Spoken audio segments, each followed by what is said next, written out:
Уважаемые коллеги, Құрметті әріптестер, бір ай бойы біз қормен еншілес компанияларымыздың жетекшілерін тыңдадық. Кейбіреулермен бірнеше мәрте кездестік.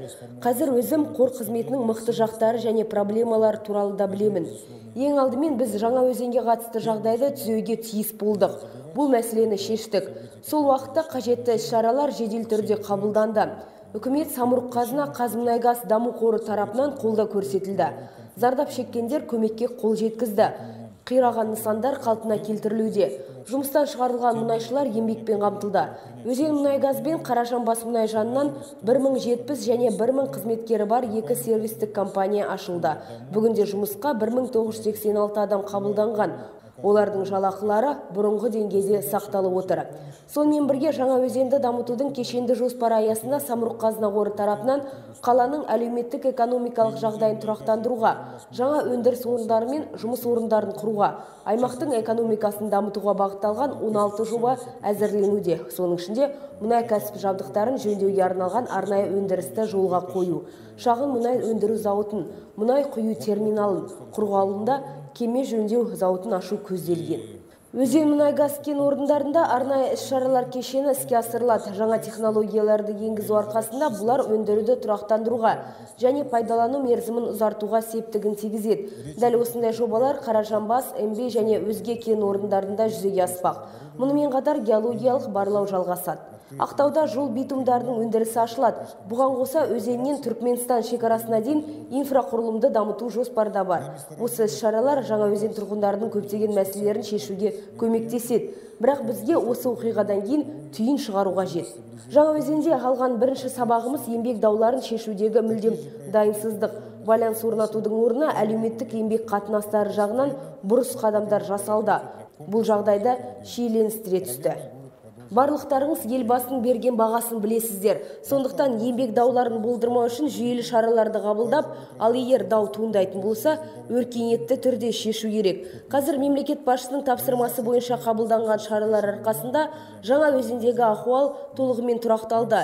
Төтенше жағдай тәртібі тоқтатылды. Адамдар әдеттегідей жұмысқа барып жүр. Барлық нысандар мен қызмет көрсету саласы жұмыс істеуде. Біздің міндетіміз осындай жағдайлардың қайталанбауы үшін қолдан келгенше бәрін жасау. Жетекшілер, әсіресе өндірістік кәсіпорындарында жұмыс істейтіндер адамдарды, олардың мәселелерін жақсы біліп, шешім табуға өздері ат салысуға тиісті. Бүгінгі таңда қорда әлеуметтік еңбек қатынастары тәжірибесін жетілдіру және талдау жөніндегі жұмыс тобы құрылды. Қазірдің өзінде тәуекел аймақтарын анықтау және уақытылы шараларды әзірлеу мақсатында негізгі өндірістік компанияларды тыңдау өтті. Қор жанынан әлеуметтік әріптестік орталығы құрылуда. Оны белгілі қоғам қайраткері Нұрлан Ерімбетов басқарады. Ол әр аймақпен байланыс орнатып, қажетті әлеуметтік зерттеулерді жүргізеді. Жер-жерге шығып, қызметкерлердің әлеуметтік ахуалын бақылайды. Мұның жұмыс берушілер мен қызметкерлер арасында байланысты нығайтуға септігін тигізетініне сенімдімін. Осы жұмысқа біз сондай-ақ корпоративті әлеуметтік еңбек қарым-қатынастар жөніндегі ең үздік кеңесшілерді жұмылдыруды көздейміз. Нәтижесінде компанияларда еңбек және әлеуметтік қарым-қатынастарды басқарудың жаңа жүйесі қалыптасады. Ол қиындықтарға төтеп беруге және шиеленісті болдырмауға мүмкіндік береді. 1 ақпан күні Нұрсұлтан Әбішұлы ұлттық әл-ауқат қоры туралы заңға қол қойды. Бұл заң қор қызметінің үлгісін, соның ішінде еншілес компанияларға қолданылатын бағалар мен талаптарды түбегейлі өзгертеді. Компаниялардың бәсекеге қабілеттілігін сақтау, дамыту қарқынын жоғалтпау, инновацияларды енгізу үшін шешімдер дер кезінде қабылдануы тиіс. Қорда шешімдердің 5-6 ай бойы қабылданған кездері де болды. Сонда бір адамдармен 3 рет келісу жүргізілген. Құжаттар айналымға түсіп, мемлекеттік комиссияда, үкіметте және директорлар кеңесінде келісілген. Барлық жақта бір адамдар қолдарын қойған. Жаңа заңға сәйкес үкімет қорда тікелей директорлар кеңесі арқылы басқарады. Бұл корпоративті басқарудың халықаралық талаптарына сай. Директорлар кеңесінің құзыреті күшейеді. Оның қарамағына қорды дамыту жоспарын әзірлеу, бекіту, жүзеге асыруын бағалау тәртібі жатады. Біз директорлар кеңесінің тәуелсіз мүшелерінің санын 33%-дан 40%-ға дейін көбейтеміз. Бұл экономикалық даму және әріптестік ұйымының талабына, сонымен бірге жетекші әлемдік корпорациялардың тәжірибесіне сәйкес келеді. Қордың қаржылық қызметін бақылау механизмі бекітілуде. Мамандырылған комитеттерге есеп комитетінің өкілдерімен қатар өзге мемлекеттік бақылау және құқық қорғау органдарының қызметкерлері енеді. Қор туралы заңда нақты көрсетілген. Қор менеджментінің негізгі мақсаты еншілес компаниялардың құнын көбейту. Демек, қазіргі қызметті оңтайландырып, инвестициялық бағдарламалардың тиімділігін қамтамасыз ету керек. Біз негізгі еншілес компаниялардың инвестициялық бағдарламаларын зерттедік. Жағдай бір мағыналы емес. Жалпы қор компаниялары 160 жобаны іске асыруда. Олардың 50 шақтысы самұрық қазынада қарастырылған, яғни 100-ден астам жобаның қажеттілігі туралы нақты түсінік жоқ. Мүмкін бұл жобалардың басым бөлігі тиімді болып табылады, бірақ көбі жөнінде табыстың қандай болатыны белгісіз. Оның қатарында болашағы жоқ шығындық жобалар да бар. Сондықтан инвестициялық бағдарламалар жөнінде қормен үйлестіруді күшейту қажет. Іске қосылған инвестициялық жобалардың барлығы компаниялардың кәсібіне, қаржыландыру көлеміне, мәнділігіне сәйкес талдануы тиіс. Әрқайсысы бойынша шешім қабылдау керек. Тиімсіз жобаларды біз қаржыландырмаймыз. Әрі қарай жаңа жобалардың барлығы қорда сараптамадан өткені жөн. Бұл жұмысты инвестициялар жөніндегі комитет атқарады. Елбасы өз жолдауында айтқан 7 жобаға байланысты жұмыс басталуы тиіс. Оларды уақытында жүзеге асыру керек. Біз іс-шаралардың жеке жоспарларын әзірледік. Осы жоспарларды іске асыруға мұқият көңіл бөлуді сұраймын. Біз олардың атқарылуын қатаң бақылаймыз. Жалпы самұрық қазына қорындағы компаниялар тобы құны 15,13 миллиард долларға тең 54 ірі инвестициялық жобаны іске асыруда. Бұл жобалар сонымен бірге мемлекеттік үдемелі индустриалды инновациялық дамыту бағдарламасына енгізілді. Ірі жобалармен қатар біз сондай-ақ желілік жобалар бойынша жұмысты бастауымыз тиіс. Аймақтарда алдын ала әзірленген бизнес жоспарлар арқылы біздің компаниялар айналасында қазақстандық мазмұн жобаларын құруға қажет. Бұл үшін жеке сектормен бірлесіп жұмыс істеу керек. Біз қажетті қолдауды қамтамасыз ететін даму институттарының жұмысын шоғырландырамыз. Олар жобаларды қарастырады. Самұрық қазына инвест жеке құрылымдармен бірге жұмыс жүргізіп, соның аясында инвестицияларды капиталға бағыттайды. Мұндай жобалар барлығына тиімді. Аймақтарда бизнес дамып, жаңа жұмыс орындары ашылады. Компаниялар қажетті қызмет көрсетуге қол жеткізеді. Шын мәнінде қазақстандық тауарлардың үлесі өседі. Ал тиімсіз жобаларға келетін болсақ, бұл орайда бөлу есебі принципі қолданылады. Енді жалған әлеуметтік жауапкершіліктің жоғары деңгейімен жамылуға болмайды. Жалпы самұрық қазына қоры мен ұлттық компаниялар қазақстандық экономиканың көшбасшылары ретінде бизнес ортаны дамытудың катализаторына айналғаны жөн. Қазақстандық мазмұнды көбейту туралы атап өткім келеді. Холдинг компаниялары 70 мыңнан астам тауары мен қызмет көрсету аталымдарын сатып алуда. Олардың басым бөлігін қазақстандық компаниялар өндіре алады. 2010 жылы сатып алу көлемі 2 есеге артып, қазақстандық мазмұн мөлшері 50% құрады. Ал 2011 жылы бұл көрсеткіш алдын ала деректерге қарағанда небәрі 5%-ға өскен. Алайда 2009 жылы ол 70%-ды құраған еді. Қазақстандық тауарлар үлесін бұрынғы 70%-ық деңгейге дейін көбейту туралы талап қоямын. Әрбір компания жетекшісі осы жұмысты өз бақылауына алсын. Қорда қазақстандық мазмұн жөніндегі жаңа департамент пайда болды. Ол ай сайын бақылау жүргізіп, мәселенің мән-жайын маған жеткізеді. Сонымен бірге отандық тауар өндірушілермен ұзақ мерзімді келісімдерді бекіту бойынша жұмысты жалғастыруға қажет. Бұл тұрақты сұранысты қамтамасыз етуге, өндіріске ұзақ мерзімді инвестицияларды құюға септігін тигізеді. Қаржылық тұрақтылық мәселесі туралы. Жалпы компаниялар тобындағы жағдай қазір жақсы, бірақ шешіліп жатқан екі жайт бар. Біріншіден, ұлттық қордан 850 миллиард теңге сомасына облигациялық қарыздардың мерзімін ұзарту, олардың мақсаттарын кеңейту мәселесі шешілуде. Егер осы шешім қабылданса, бұл қор капиталын көбейтіп қана қоймай, ұлттық қорға да облигациялар бойынша тартымды табыстылығын сақтауға мүмкіндік береді. Оңтайлы шешім болғанда, қор қаржыны басымдыққа ие жобаларға бағыттай алады, немесе қажет болса, біздің еншілес компанияларымызды қолдауға болады. Мәселен, қор Қазмұнайгазды ұлттық қордан 4 миллиард доллар сомасына облигациялық қарыз алу есебінен қаржыландыру туралы ұсынысты әзірледі. Ұсынылған құрылым Қазмұнайгаздың қаржылық жағдайын жақсартады. Екіншіден, БТА банк мәселесі. Мен осыған дейін бұл туралы айттым, бірақ тағы да атап өткім келеді. Самұрық қазына қоры реструктуризация жөніндегі ұсынысты қолдайды. несие берушілер комитетінің қызметі аясында біз оңтайлы шешімді табуға үміттенеміз. Банктегі ахуал қалпына келеді деп санаймыз. Сондықтан компаниялар тобы жетекшілердің назарына қазір біз банкке қолдау көрсетуге тиіспіз. Бұл депозиттерді орналастыруға, жаңа шоттарды ашуға қатысты. Компаниялардың назарына БТА банкке қатысты ешқандай қарама-қайшы әрекеттер болмауы тиіс. Бұл нақты тапсырма.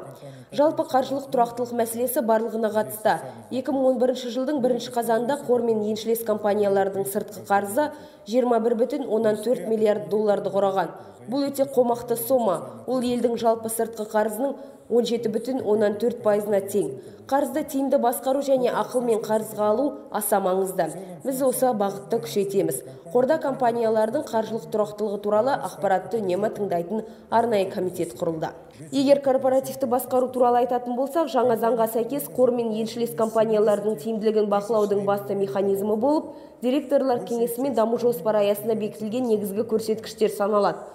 Бұл жауапкершілік ауқымын және менеджмент жұмысының мақсаттарын айқындауға, жетекшілерді нақты нәтижеге қол жеткізуге бағыттауға, жетістіктерді объективті бағалауға мүмкіндік береді. Корпоративті басқару ұстанымдарына сәйкес қордың акция иесі ретіндегі рөлі менеджмент үшін мақсаттарды анықтап, тиімді кадрларды жинақтау. Директорлар кеңестері арқылы біз осы желіні жүргіземіз. Жуық арада біз қорда пайдалы әсер коэффициентінің жаңа жүйесін енгізе бастаймыз.